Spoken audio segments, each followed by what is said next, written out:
You want to know about the quietest man I ever met? Then you have to let me start with the cold, because that's the first thing. Before the man, before the trouble, before any of it, there was the cold. I was selling roasted chestnuts that winter. Little metal cart with a bad wheel parked right across the road from the south gate of Halverton Palace. Don't go looking for Halverton on a map of the famous places. It's the small one, the forgotten one. The one the tour buses skip because there's no king in residence, only an old aunt of the royal line who liked her privacy and her gardens and not much else. So the crowds were thin. Some days it was just me, the pigeons, and the guard. His name was Corporal Elias Renn. I didn't learn that name for a long while. To me, he was just the tall one, the still one. He stood his post at the south gate from 2 in the afternoon until the relief came, and in all those hours he moved about as much as the stone lion beside him. I used to test him early on. I'll admit that. I was younger and bored and a little cruel the way bored young people are. I'd whistle. I'd cough loud. Once I dropped a whole tray of chestnuts on the cobbles just to see if his eyes would flick over. They didn't. Not once. He looked straight ahead at something the rest of us couldn't see, and the steam from his breath came out slow and even, like a man who had all the time in the world and no need to spend it. That winter came down hard. I remember the radio man saying it was the coldest in 40 years, and standing out there I believed him. The fountain in the forecourt froze solid. Birds dropped sometimes, just dropped, midair, little gray stones falling out of the white sky. The tourists, what few there were, took one photo with numb fingers and fled back to the warm cafes. And Renn stood there, through all of it. Through the morning that the snow came sideways and crusted on his bearskin cap, until he looked like a statue someone had abandoned. Through the afternoon, the wind howled so loud, I had to shout to hear my own thoughts. I started bringing him things. I won't pretend it was kindness at first. It was guilt, more like. I'd been throwing chestnuts at the man's silence for weeks, and one day I just felt low about it. So when the relief took him at the change of the watch, and he stepped down stiff and slow into the little guardroom by the wall, I followed and pushed a hot paper cone of chestnuts across the counter to him. "On the house," I said, "for putting up with me." He looked at the cone. Then he looked at me. And he had this face, I want to describe it right, this face like a door that had been shut so long the hinges had rusted. Not unkind, just shut. And he said very quiet, "Thank you." That was all, 2 words.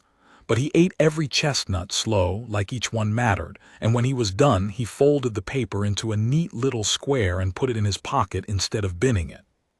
I didn't understand that then. I do now. After that we had a kind of arrangement, him and me.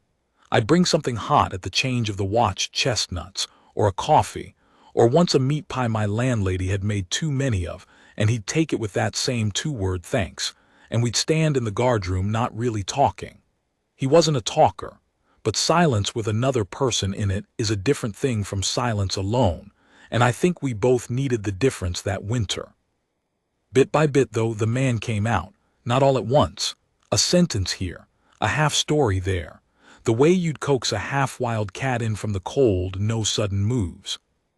I learned he'd been a soldier before the guard. Real soldiering, the kind that leaves marks you can't see. He didn't say where.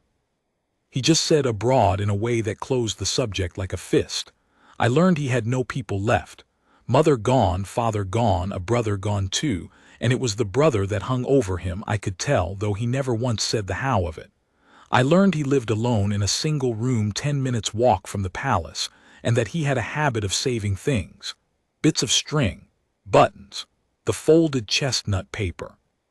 The man held onto everything, like he was afraid the world would take whatever he didn't keep a grip on. And I learned, this is the part that matters, so hold it, that he was waiting for someone.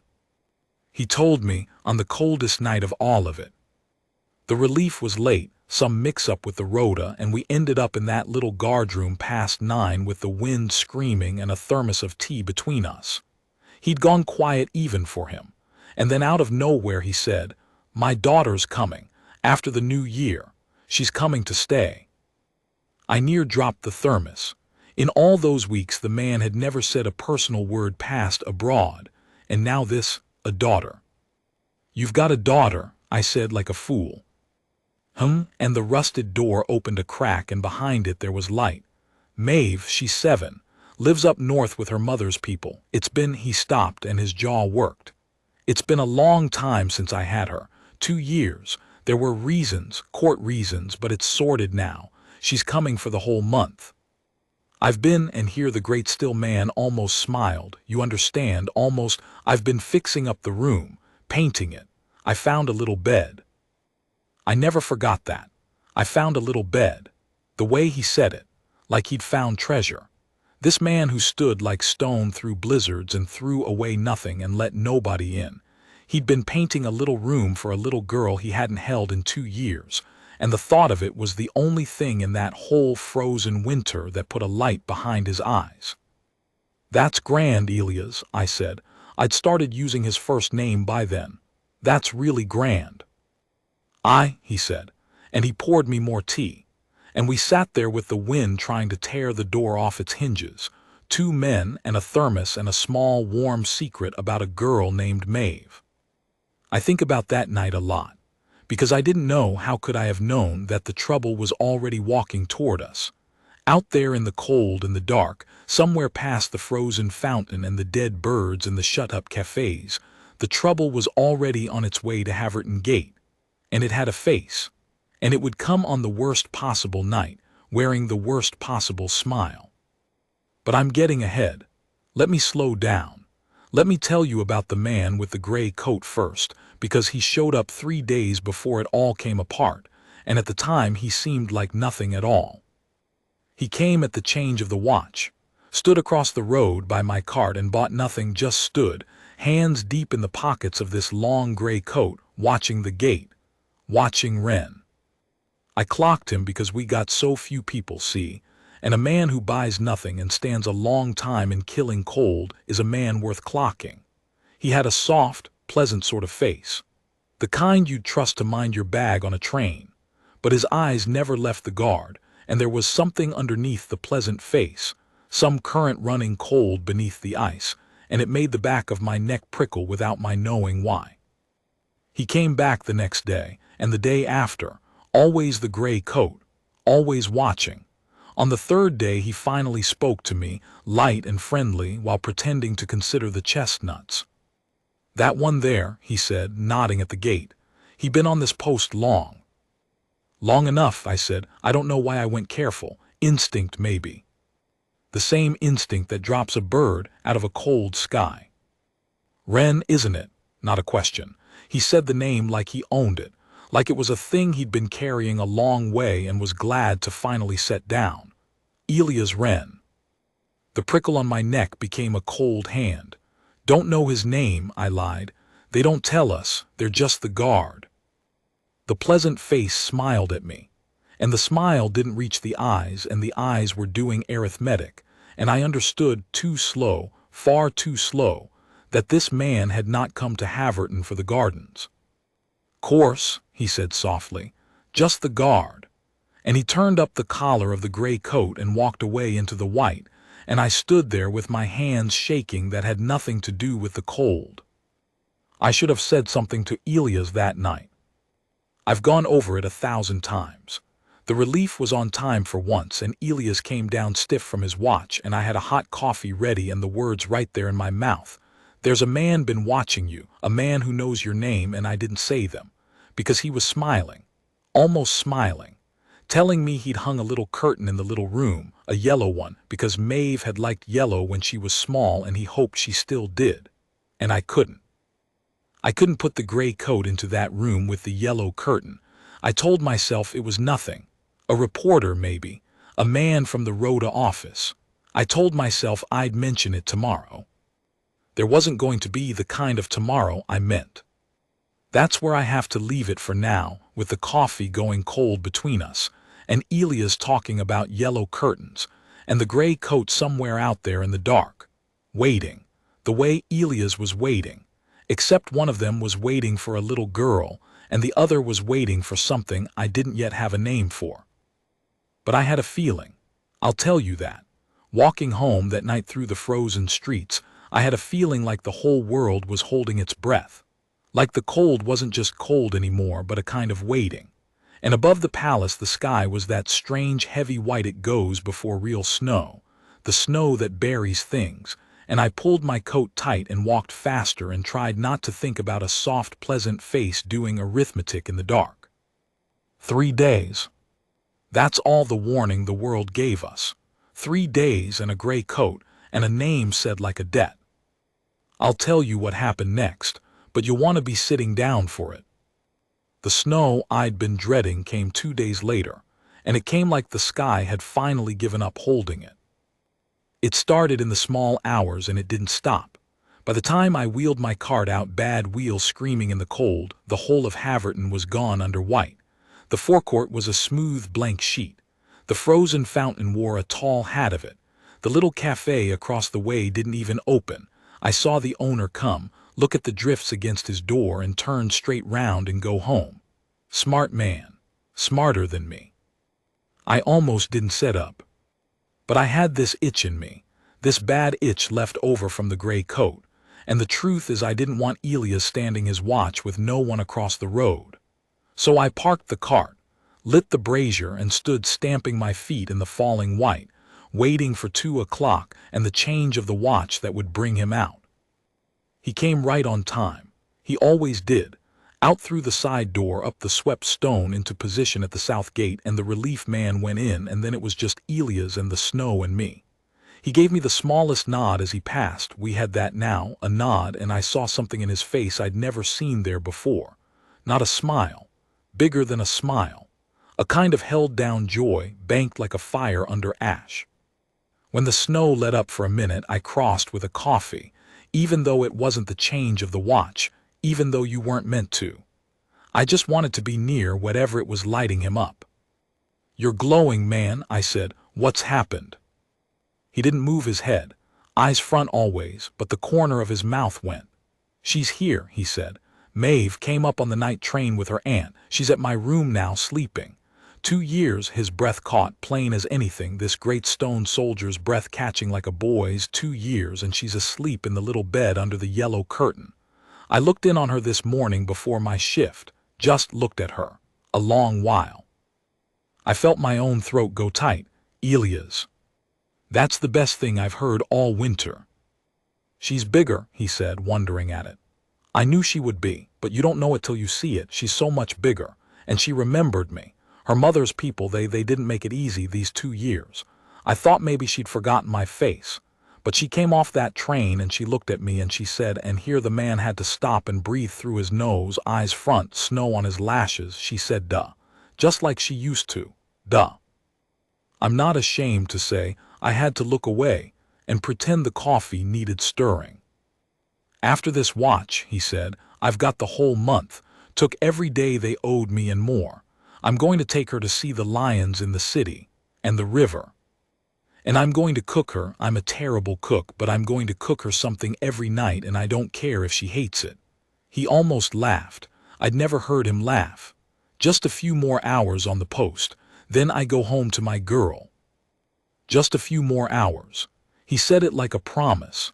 I carried that coffee cup back across the road thinking it was the happiest I'd ever see a man, and I was right, though not the way I wanted to be.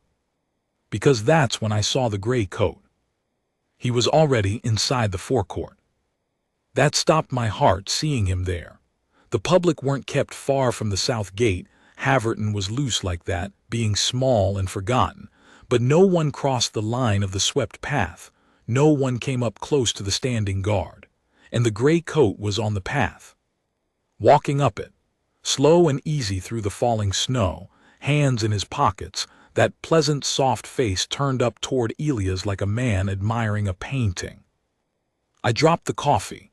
I remember the cup hitting the cobbles and the brown stain spreading in the white, and I remember my legs not working right, and I remember opening my mouth to shout something, Elias, the man, the gray coat, and nothing coming out. Just cold air. The gray coat stopped maybe 10 feet from the gate, looked up at Elias, and Elias did what he always did. Eyes front. Stone. He'd have clocked the man. I know he had. A soldier always clocks the room, but the discipline held him, the way it always held him, facing forward, waiting for the threat to declare itself or move along like they all did. "Renn," said the gray coat, pleasant, almost gentle, his voice carried in the snow quiet. "Elias Renn, you don't remember me, but you remember my brother." I saw it then. I saw the exact moment the words hit Elias, because the snow on his shoulders shifted just barely, a tremor through the whole still length of him. His eyes were still front, but something behind them had turned to face the man. "You left him," said the gray coat, and the gentle voice had a crack in it now, a deep old crack with cold water running through it. "Out there, abroad, you came home. He didn't. 2 years I've carried it. 2 years finding out where you stood and when you stood there. And here you are. Just the guard." He took his right hand out of his coat pocket slow, and the snow seemed to go quiet around it, and there was a dull shape in his fist that ate the white light instead of throwing it back. "Doesn't seem right, does it? You standing here, him in the ground out there, doesn't seem right at all." And I understood, all at once and far too late, what the arithmetic behind the pleasant face had been adding up to. This was a man wrecked by grief. A man who'd lost his brother the way Elias had lost his, except this man had built the whole ruin of his life into a single point and aimed it at the guard on the south gate of Halverton, on the snowiest day of the coldest winter in 40 years, 2 hours before that guard was due to go home to a little girl named Maeve. I want to tell you I did something brave. I didn't. I stood frozen by my cart with a spreading coffee stain at my feet and my heart going like a drum. It was Elias who moved. Not the way you'd think. He didn't lunge. He didn't shout. He did the strangest, quietest thing, and I've turned it over in my mind every day since, and I think it was the bravest thing I ever saw a man do. He broke his post. He turned full, deliberate, eyes coming off the front for the first time in all the weeks I'd watched him, and he faced the grieving man with the dull shape in his fist, and he put himself square in front of the gate. Behind him, through the bars, the path led to the side door and the inner ground. Tourists sometimes, a cluster of them had wandered in despite the snow, 3 or 4, a woman with a small child bundled up against the cold, drawn by the pretty white forecourt the way people are. They were maybe 20 feet behind the gray coat, off to the side, just starting to sense that something was wrong. And Elias stepped between the man and the gate, between the man and the people on the path. He made his own body the wall. He was good at being a wall god. He'd had a winter's practice, and now he was a wall with a purpose, and he spread that purpose wide so the only thing in front of the gray coat's fist was him. "Look at me," Elias said, quiet, steady, the voice of a man talking someone down off a ledge he knew well because he'd stood on it himself. "Not them, me. You came for me, I'm right here." "You left him," the gray coat said again, and his voice broke fully now and his hand was shaking, the dull shape trembling in the cold. "You left my brother." "I know," Elias said. And that stopped the man. You could see it. He'd come braced for denial, for a fight, for a man protesting he was just the guard, and instead this. "I know," Elias said again, softer. "I think about him. Every day. There's not a watch I stand I don't think about the ones who didn't come back. I don't know your brother's name, but I'll learn it. I'll carry it with the others. You don't have to make me remember him. I already do. I already do." The snow came down between them. The tourists behind had gone dead still, the mother's hand pressed over her child's eyes. And the grieving man's face was coming apart, the pleasant mask sliding right off it. And underneath was just a person, just a wrecked and ordinary person who had loved someone and lost him and didn't know what to do with all that was left. "Daniel," he whispered, "his name Daniel." "Daniel," Elias repeated like he was setting it somewhere safe. "I've got it, Daniel." For a long moment nothing moved but the snow. The dull shape in the man's fist hung there between a terrible thing and nothing at all, and the whole frozen world balanced on it, and I held my breath and did not pray exactly, but did something close to it. And I'll tell you what happened next. But this is where the heartbreak comes in, and I need a moment before I tell that part, because what happened next is the thing I've never been able to set down, the thing that turned a near miss into the wound I've carried as long as that grieving man carried his brother. Because it didn't end clean. These things never do. I told you it didn't end clean. Here's the part I've carried. The grieving man, his name was Marcus. I learned later, though Elias never knew it, Marcus stood there in the falling snow with his dead brother's name finally said aloud, and you could see the awful weight of it shifting in him. The fist with the dull shape in it dropped a little, an inch, then more. His arm went slack at his side, and his face folded, and a sound came out of him that I won't try to describe except to say it was the sound a man makes when the thing that's been holding him upright for 2 years finally lets go. He sank down, right there on the swept path into the snow, knees first like his strings had been cut. The thing in his hand fell from his fingers into the white and lay there, and it wasn't even, I have to tell you this, it's part of the cruelty of it, it wasn't even a real one. I learned that after too. A replica. A heavy old replica he'd bought to look the part of a man who meant it, because I think some part of Marcus had never quite meant to do the thing at all. He just wanted someone to know about Daniel, to stand still and hear the name. And Elias had given him that. Elias, who knew exactly what it was to be hollowed out by a brother's death, had looked at the man sent to kill him and given him the only thing the man actually came for. It should have ended there. The threat down in the snow, weeping, harmless. The tourists safe. Me across the road with my heart starting to beat again. It should have been the morning Elias broke his post to save 4 strangers and talked a broken man back from the edge with nothing but the truth, and then went home to his daughter. But here's the heartbreak, here's the thing. When Marcus went down, one of the tourists, a young man, frightened, brave in the panicked way of someone who doesn't know what he's doing, saw a man collapse and a dark shape fall in the snow, and he ran. Ran the wrong way, toward the gate, toward Elias, shouting, trying to help, trying to grab the fallen thing. And Marcus, broken as he was, flinched up at the sudden rush, a wrecked man's animal reflex, and lurched. And there was a scramble in the snow, 2 frightened men and a heavy thing between them, and Elias. Elias did what he'd done all along. He put his body in the middle of it. He went down hard, the back of his head against the stone base of the gate where the snow was thin and the granite was bare and ungiving. I heard it across the road, a sound like a dropped melon, flat and wrong, and then nothing. The 2 men froze. The snow kept falling. And Elias Renn lay on his back at the foot of the south gate of Halverton Palace, with his bearskin cap rolled off into the white and his eyes open to the heavy gray sky. And he did not get up. I ran. The bad wheel, the spreading coffee, all of it forgotten. I ran across that road and went down on my knees beside him, and there was red in the snow, spreading the way the coffee had spread, dark in all that white. He was breathing. He was breathing, and his eyes found me, and he knew me. "Hey," he said, faint, "chestnut man." "You're all right," I lied to him, the way I'd lied about the gray coat, except this time I'd have given anything for it to be true. "You're all right, Elias, help's coming, just stay with me." His hand moved in the snow, found mine. Gripped it, that soldier's grip, still strong, and that's what undid me, how strong it still was. "Maeve," he said. "She's home," I said. "She's home in the little room, the yellow curtain. You'll be there for tea, you hear me?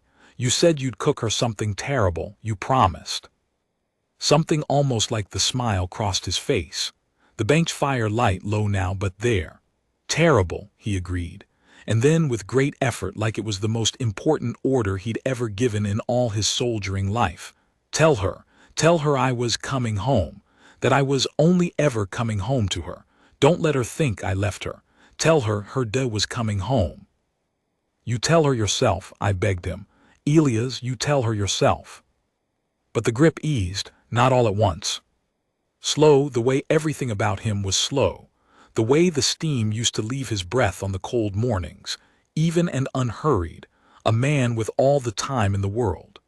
And then it was gone, and his hand was just resting in mine, and the snow came down and settled on his open eyes, and I knelt there in the red and the white, and I could not make myself let go. They came, the ambulance and the police and the rest, far too late for anything but the carrying. Marcus didn't run. He sat in the snow beside us the whole time, this man who'd come to take a life, and he wept, and when they took him he went without a word. I never hated him the way you'd think I would. I've tried, I can't. He was just a man who lost his brother and built a weapon out of his grief and pointed it at the wrong target. And the man he pointed it at understood that better than anyone alive, and forgave him with nearly his last breath, and died protecting strangers who'd only come to see the snow. I went to Maeve. Someone had to, and I couldn't stand the thought of it being a stranger in a uniform. Her aunt let me into the little room, and it was just as he'd said.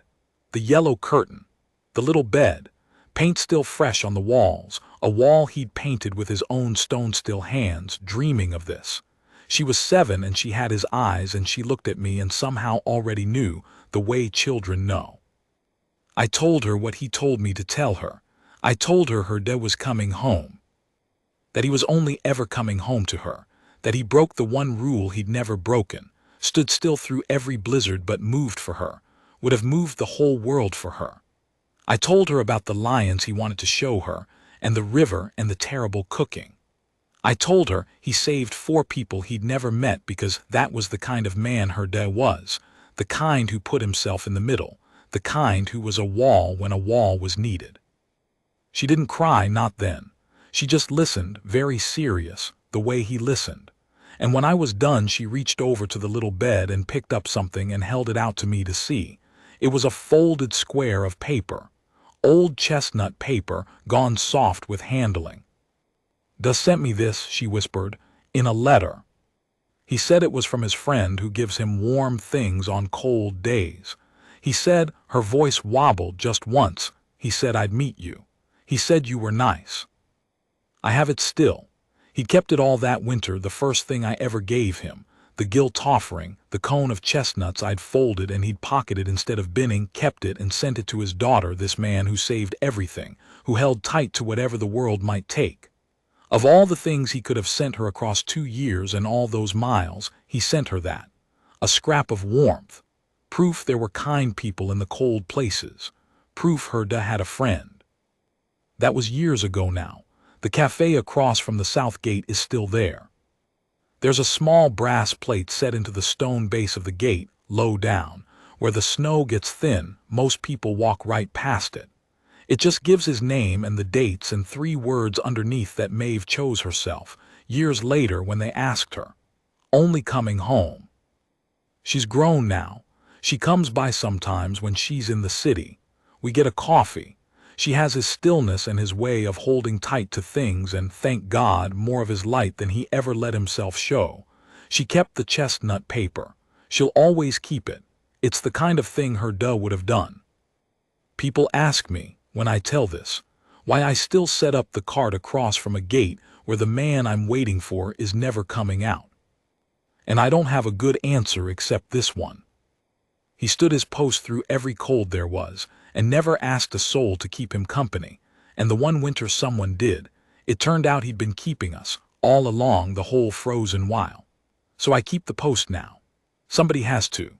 And on the cold days, the real cold ones, when the snow comes down heavy and quiet over the forecourt, I roast a little extra and leave a paper cone steaming on the gate's stone base, by the brass plate with the 3 words, and I don't think it's foolish at all. Because a man who was only ever coming home deserves to know the door was never shut. Not anymore. Not by me. Not on the cold days. Not ever again.